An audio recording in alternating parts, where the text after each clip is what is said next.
এই মেয়েটা এই বাড়িতে কি করতে এসছে? এই মেয়েটা যেন কোনো দিন এই বাড়িতে না আসে, এমনটাই অনুভব বলছে লাজুকে দেখিয়ে। পুরোটা জানতে ভিডিওটিতে লাইক দিয়ে চ্যানেলটা সাবস্ক্রাইব করে দেখতে থাকুন।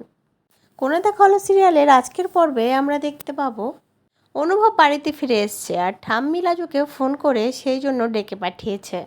লাজু আসবো না করেও ঠাম্মির অনুরোধ ফেরাতে পারেনি, তাই চলে এসছে অনুভবের বাড়িতে। তারপরে ঠাম্মির ঘরে গিয়ে ঠাম্মির সাথে গল্প করতে থাকে লাজু। আর অনুভব নিজের ঘরে বসে আকাশ পাতাল ভাবতে থাকে যে তার কেন কিছু মনে পড়ছে না, যারা তাকে দেখতে আসছে তাদেরকে সে চিনতেই পারছে না, এই সব আর কি। লাজু ঠাম্মির সাথে গল্প করতে করতে একটা পর্যায়ে ঠাম্মি বলে, তোর মনে আছে লাজু, তুই যখন প্রথম এসেছিলি তুই কেমন বাইরে পাগলের মতো নিচে ছিলি অনুভবের সাথে ঝগড়া করে? তখন লাজু বলে, হ্যাঁ ঠাম্মি, আমার সব মনে আছে, দেখবে কেমন করে নিচেছিলাম। এই বলে ঠাম্মিকে নাচটা দেখাতে থাকে।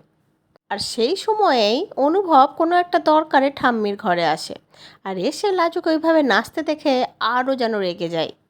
ঠাম্মি অনুভবকে বলার চেষ্টা করে যে লাজুকে আমি ডেকে পাঠিয়েছি, আমার একটু দরকার ছিল, তুই তোর ঘরে যা কৃষ্ণ দাদু ভাই। কিন্তু অনুভব তো ঘরে যায় না, উল্টে লাজুকে দেখিয়ে বলে, এই মেয়েটা এখানে কি করছে? এই মেয়েটার এই বাড়ির লোকের সাথে কি দরকার থাকতে পারে? এই মেয়েটা এই বাড়িতে আর কখনো আসবে না, আমি ওকে সহ্য করতে পারছি না, ওকে এক্ষুনি এখান থেকে চলে যেতে বলো, ও যেন কোনো দিন এই বাড়িতে না আসে। আর লাজু এই কথাগুলো শুনে প্রচণ্ড কষ্ট পায়, চোখ দিয়ে জল পড়ে লাজুর।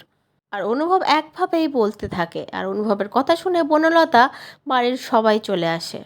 বনলতা লাজুকে অপমান করতে চাইলে ঠাম্মি বাজায়, ঠাম্মি বলে, আমি ওকে ডেকে পাঠিয়েছি, তাই ও এসছে, নিজে থেকে ও আসেনি, তাই ওকে একটাও কেউ বাজে কথা বলবে না।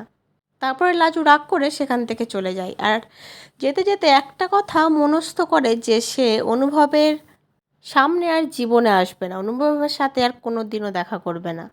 অনুভবের যদি কখনো লাজুকে মনেও পড়ে যায়, তবুও যাতে অনুভব লাজুকে খুঁজে না পায় সেই ব্যবস্থাই করবে। অনুভবের থেকে লাজু এতটাই দূরে চলে যাবে যে অনুভব চাইলেও কোনো দিন ওর সাথে দেখা করতে পারবে না, ওকে দেখতে পাবে না।